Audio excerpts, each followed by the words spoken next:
Hi, everyone. Welcome back to our SFC podcast. I'm Zoo, your host, and today we have Ben. Ben is the Director of Strategic Finance at AllTrails. I will let him introduce himself. Hey Zoo, thanks for having me on, man. Hey everybody. Yeah, like you said, head of strategic finance at AllTrails. Been here about 4 years, lead a small strategic finance team, which breaks down into like roughly half FP&A, roughly half of like more probably strategic finance, like business partnering, working really cross-functionally with different orgs within AllTrails. Yeah, I'm really excited to be on today. Okay, awesome. We'll dive in deeper on that, half StratFin and half FP&A stuff in a bit. But, you do work at AllTrails, so I'm going to have to kick this off with what is one of your favorite hikes or a hike you do a lot or one that you would recommend to our viewers? Yeah, so I am one of the few AllTrails employees based in Minnesota, Okay. holding down AllTrails Midwest. So my most common frequent hikes, people have probably never heard of, but if there's anybody in Minnesota, hit me up. I got some recommendations nearby. Um, I'm usually traditionally a pretty big backpacker, my wife and I. So my favorites are probably Grand Canyon. A few years ago in the winter, we actually did the rim to rim to rim because the North Rim's closed. Okay. So that's a really great one. Highly recommend it in the off season. It's a lot quieter, really pretty. Come prepared. Surprisingly cold. Yep. Love that one. And then a few different hikes in Latin America. We went to Colombia a few years ago and did the Lost City. It's like Ciudad Perdida in the jungles of Colombia. That was really cool. Definitely like long backpacking trips are kind of my jam. Yeah, those would be my favorites. And all on my AllTrails account. Does AllTrails cover outside of the US? Yeah, we do. Okay. Pretty much anywhere you want to go explore. AllTrails has a lot of coverage internationally now. So yeah, everywhere. Cool. I've backpacked a little bit myself too, mainly when I was Nice. up in Canada. We would do a lot of portage Sweet. trips in Algonquin and Killarney and things like that. And then once Oh, moving cool. to LA, not as much backpacking, but a lot of camping and a lot of hiking. For those folks who are watching LA, I can give you a whole list of hikes. I would say the go-to here is probably Los Leones, one of my favorites. And also my now wife, she was the one who introduced me to that hike. So Oh, nice. Cool. That's awesome. cool. So AllTrails has a really interesting story. Founded in 2010, is that correct? Yeah. Way back in 2010. Looked a lot different back then. A lot of Uh-huh. growth since then. But yeah, started all the way back in 2010. Awesome. And so you joined about 4 years ago, you said 4.5 years ago? Yeah, Jan 2021, shortly Okay. after the onset of the COVID pandemic. Yeah. Yeah. Did you guys see any growth then? I'm assuming you must have seen some growth during COVID. Yeah, definitely growth from that, I think, as you would expect. The big thing now is just kind of leveraging that momentum. And like, I think we've been able to do a really good job and make sure, like, for all the pandemic was terrible in so many ways. But from Yep. a business perspective for AllTrails, we did see a lot of growth. There weren't a lot of other things to do, people wanting to get outside. I think we've done a really good job, like, making sure that wasn't just a one time moment for us, but kind of leveraging that momentum coming out of the pandemic to continue building on that and growing. I asked this question a lot. Feel free if you don't want to answer it, but what are things the company had to structurally change because of COVID? We've talked to a few smaller startups in the entertainment space, in the leisure and holiday space, and things were breaking. Yeah. Maybe things weren't breaking in AllTrails, but what structurally had to change because of COVID? Yeah. So I wasn't here for like the deepest parts of the pandemic, but Yeah. coming in 21, like still ton of changes happening then. Ton of count growth since then, but also like remote. AllTrails was a primarily San Francisco based company then, and now the majority of our headcount is outside of the Bay Area. So probably not uncommon, but just the cultural changes that come with that, reorganizing the company around that type of culture and the communication that's required to maintain that type of growth while you're kind of dispersed all across the country. So that was probably the biggest one. Okay. And I mean, from what I've heard, is a great place to work. Obviously, very, very Yeah, fun plus culture. one. The product is amazing. I'm a big user too. Thank you. Yeah, that's awesome. Let's talk a little bit of how you got there. I know you have similar to myself and a lot of our viewers, somewhat of I don't know if it's traditional, but somewhat of a finance background. Yeah. Maybe touch on a little bit about your background from finance, you were at a hedge fund and then banking, and then touch on why strategic finance and sort of like how you made that decision of that's what you want to do. Yeah, totally. So yeah, my background's all within finance. Kind of an odd path, a little bit of a circuitous route to get here, but I made it. My first 3 years were spent at a hedge fund, also based kind of in the Twin Cities area, called Pine River Capital Management. I was doing like valuation for them, so valuing all the fund positions. Worked really closely with the accounting team, but also with the portfolio managers. It was a multi-strategy hedge fund, so everything from like the most esoteric financial derivatives that you ever heard of during the financial crisis, and Yeah. so like private equity positions. Okay. So that was a really cool experience. I started there because I wanted to be one of those, quantitative hedge fund guys. Like if anybody's seen like The Big Short, you think of like Michael Burry sitting in a room pouring through mortgage security data and just like finding something that people don't see. That I really, seems so epic. yeah.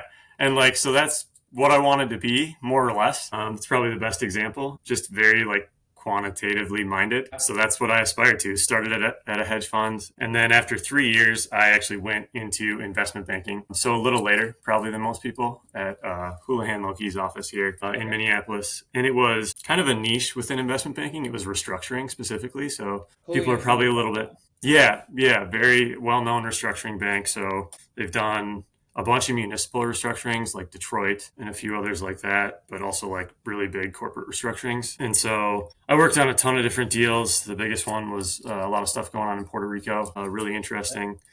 And within restructuring, like you're advising people typically think of like debtor advising. So you're advising the company on how to restructure. We did a lot of that, but we did even more like creditor restructuring. So working with the investors in the different companies through okay. different restructurings and advising them on refinancing, restructuring options. So like I said, I'm kind of quantitatively minded, and it's probably more of a quantitative field within investment banking a little bit, just very detailed understanding of like different debt instruments, covenants, capital structure, all that stuff, and a lot of Yeah. modeling. So I really liked the type of work.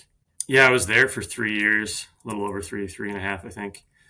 And then, yeah, I'd like to pretend like my foray into strategic finance was like really well planned out. But I just was doing investment banking through the pandemic. It got to be a lot like it is for probably most people. Like I Yeah. said, love the work, love the people, but not something I could do forever. And I came across a post for AllTrails on LinkedIn, and I had been a big time AllTrails user, hiker, backpacker leading up to that. So just love the product. And I said, this wasn't necessarily what I had planned. This isn't Michael Burry pouring Yeah. Yeah. through data, but I love the product, and I love the idea of, a lot of people say when they leave investment banking, like being bought into one company's mission. And this seems like a great mission to be bought into. So took a shot. It all worked out, went really well. And so thankfully ended up here. Yeah. Nice. I mean, it's not uncommon, right? Like a lot of folks who end up in a strategic finance role or strategy ops role, they're gonna end up going to a product or a company they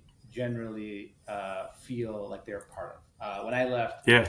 investment banking, I actually had another offer, another investment bank, but Uber came along, and back then it was Uber, so it was what 2015. It was super young, and you had to take it, Yeah. especially in Toronto. That's cool.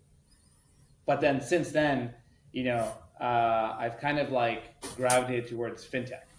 I've recently was at Tala for about 5 years, where I was heading up the StratFin team, and now I'm at another fintech-ish type company. So yeah, it's common that we talk to folks and we've met a lot of folks who go from some sort of like professional advisory corporate type role, and then they're going to go and gravitate towards a product. But outdoorsy AllTrails seems like a perfect fit. Yeah. I think so.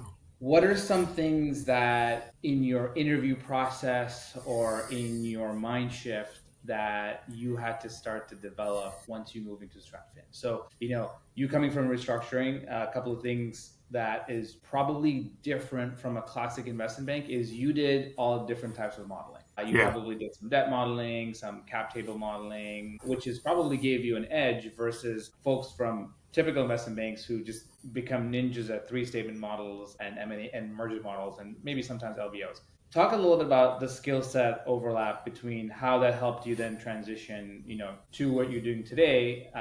You're obviously doing a really good job. You've been there for a while. So yeah, talk a little bit about the skill set transition and something that maybe our viewers can relate to. Yeah.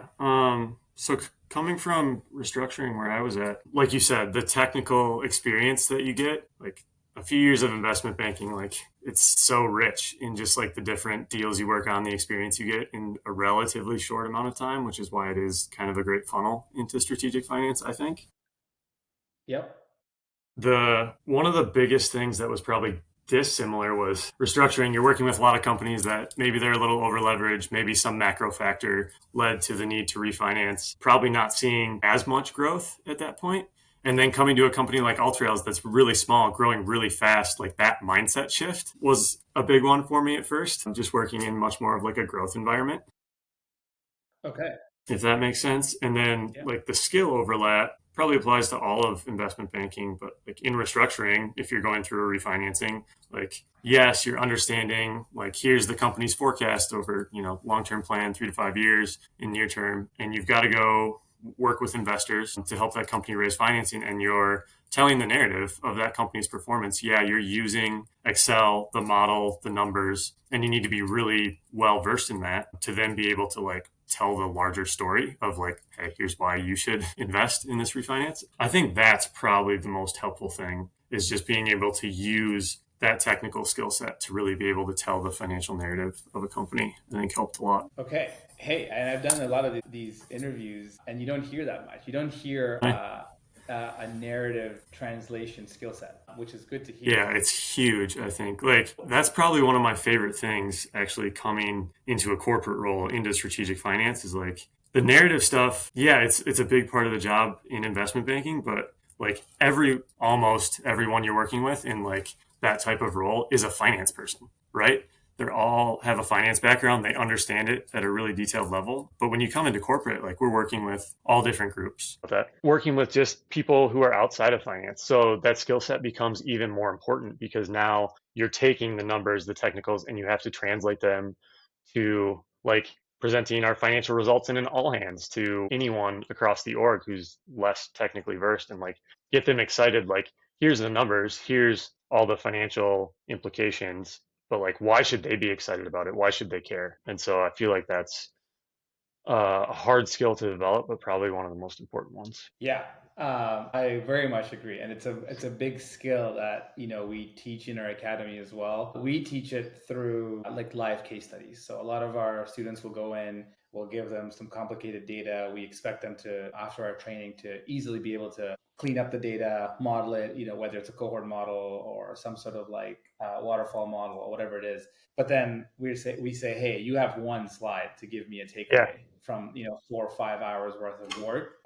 Let's figure out a framework on how to do that. So right. it's really nice to see that Yeah, totally. among our Like a students. sim in investment banking could be like 100 slides, right? You have a lot of slides potentially to make Exactly. your point. And in corporate, it's typically not that way. Like, what's the executive summary? Bubble this up for sure. Yep, yep, yep, yep. I know we have a few minutes left. I want to jump back into the split in your team, strategic finance and FP&A. So Yeah. I guess for our viewers, how would you define what strategic finance is? How does AllTrails see it? Yeah. Strategic finance, I mean, it's probably different definition where you're at, but at least for me at AllTrails, it's kind of what I said is like you've got to be really well versed in the technicals, the financials, but translating that to drive change in the company. And really the way I think about it is like strategic finance is helping the company make better decisions, essentially, at the end of the day. Like, why do we set a budget? Why do we have a forecast? It's so that we can understand how the business is going to perform and we have a barometer to compare it against. We're doing better or worse. Here's why. Our profitability, cash position is going to be better or worse. Here's why. And here's what we should do about it.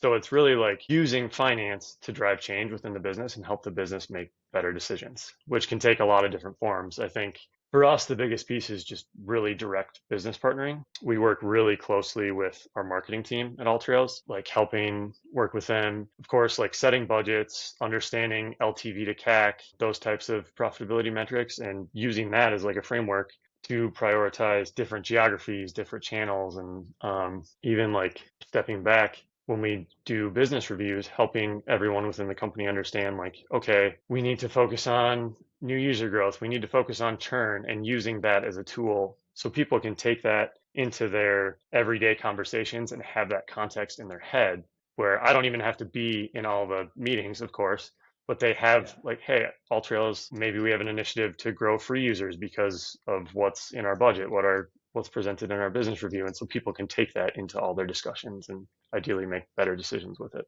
Yeah, I love it. Kind of long-winded, sorry, but hopefully helpful. No, no, no. But it's like using finance to make better decisions and help the business move forward. And in reality, like this function, strategic finance is new, right? Like it hasn't been there for years and years. It's probably, I would say, from all our research from the academy, sometime in 2011, 2012, Michael Mao maybe at Dropbox was the first to like coin the term strategic finance. So how is FP&A different? What does the FP&A team then do at AllTrails? Are they more on like the accounting side? Are they doing more of the budget versus actuals? Yeah, maybe touch on it a little bit. Yeah, totally.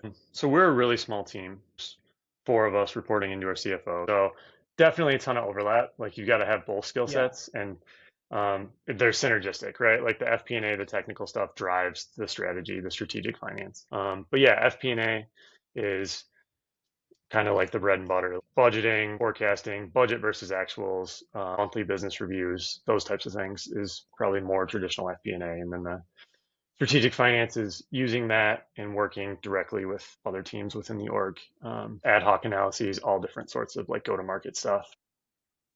Okay. Yeah. How has that changed over time? I know you've been there for, Yeah. 4.5 years. How has it changed over time? I am currently building out our finance Yeah. here at Popkins. I'm a team of one. Right. But we've seen in the past where in the beginning it's only FP&A and maybe only even accounting, and Mm-hmm. then StratFin comes later and sort of like sits adjacent or within or on top of FP&A, however you want to, using what, as you mentioned, using the forecasts and the budget versus actuals that they're doing. How has that evolved at AllTrails? Yeah. For us at least. So similar, like when I started, it was myself and the CFO. We were much smaller.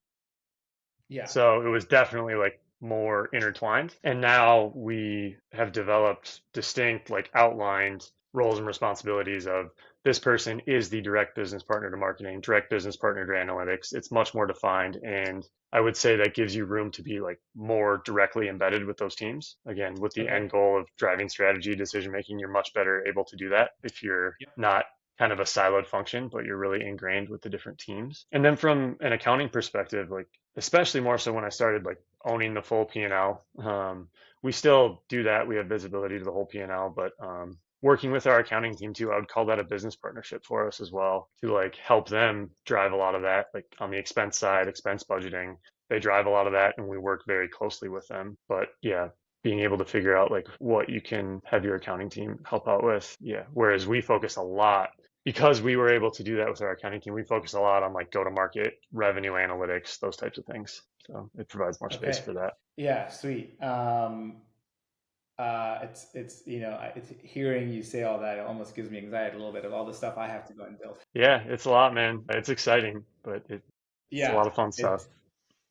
it is very exciting. I know we're getting close to time. Couple more questions. What's one thing you don't like about strategic finance, or maybe something that some of our viewers should be wary of before they start exploring or diving deep into this career? Yeah. Let's see. So I think like I came from larger companies, and I think maybe a lot of people listening to this are coming from larger companies, and Yeah. it's probably a problem at larger companies too, but especially at small companies, like the scrappiness is an advantage in many ways. You get to be a lot more autonomous, but one of the things is just like data. Trying to figure out like wrangling data, making sure it's all telling the same story, reconciling things like that's stuff that everybody probably has to spend more time on than they would like in theory. And Yeah. it's probably why you see like so many B2B finance tools out there right now. There's so many because I think it is like a really big opportunity space to help finance teams streamline a lot of that work so you can focus more time on strategy. Somebody's going to figure it out. I think the hard part is like a lot of the B2B solutions. It's hard to be bespoke enough for a specific Yeah. company, but yes, I got to say AI at least once nowadays, but like AI is probably going to help with that, hopefully. That would be the hardest thing is just like making sure you've got the foundation in place and the time that you have to spend on that so you can focus on strategy. Yep. I would say out of all the guests in our podcast, I would say 90 to 95% data Really? is usually the comment. And yes, there's B2B softwares, it's every other day there's a new one popping Yeah. up. The joke I was making with a few friends here at a dinner in LA is I think you almost need a startup or a company coming up to build the entire finance function off of a software for it to be implemented perfectly. Right. Like bespoke If I implementation. started a company, exactly. If I started a company I'm like already on one of these, softwares. I'm going to say roulette because I was out there dinner recently. Sure. And if I was building off of that, it becomes a perfect implementation from day one. But yes, Yeah. data is a thing. It's the dream. Last question. What is your craziest hiking story? Any wild stories? I've been chased by a bear before in Toronto. So that's usually mine where we had to jump off into the lake, back into our canoes. Anything That's funny. crazy from some of your backcountry stories?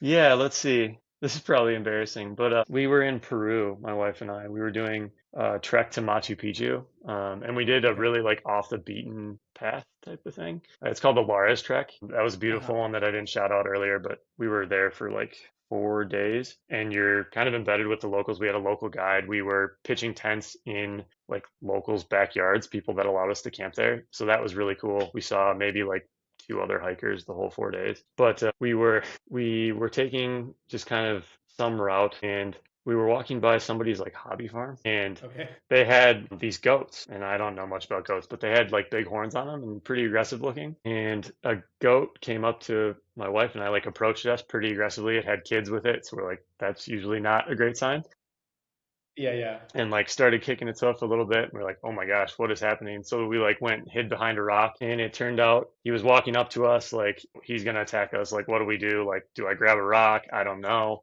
This is not like within protocol. Gets right up to us, goes up on his hind legs, and then starts eating something out of the tree in front of us. So Uh, he ended up being a really friendly goat. He was super nice. And I hope those people were watching outside of their window, just watching us like hiding from their goat that they know to be friendly. But then, yeah, we walked on and had a great story to laugh about with each other nice. in the woods. So, yeah, that was, I don't know if I've told That's that one, but it was a that's fun time. very, very funny. And yes, if the either the farmers or the family was watching, that would be very hilarious. Yeah, right. It was a big goat. I swear. It was big.